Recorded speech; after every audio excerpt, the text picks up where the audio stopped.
আমাদের জামাত ইসলামীর দল আমাদের বাড়িতে 4 থেকে 5 বার গিয়েছে।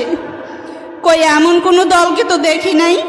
আমাদের সেই মফস্বল গ্রাম নোয়াখালী হাতি, আমরা নদীভাঙা অঞ্চল, ওনারা জানেন, আমাদের বাড়িতে ওনারা গিয়েছেন। কই অন্য কোনো দলকে তো দেখি নাই। ওনারা এখন বলে কি জানেন? সংস্কার নয়, নির্বাচন।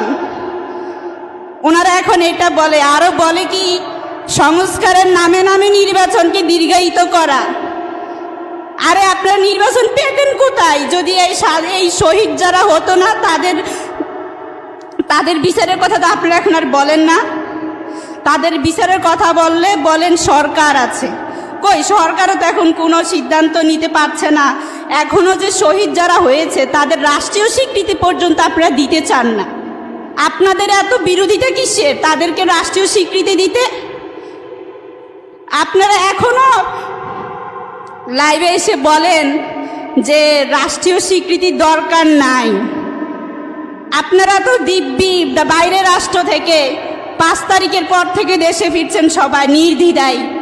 আপনাদের কোনো ভয় নাই। এই ভয়ের রেশ কেটে দিয়েছিল কে? কিন্তু সেটা আপনারা ভুলে গেছেন। এখন ভুলে গিয়ে বলেন নির্বাচন, ক্ষমতা।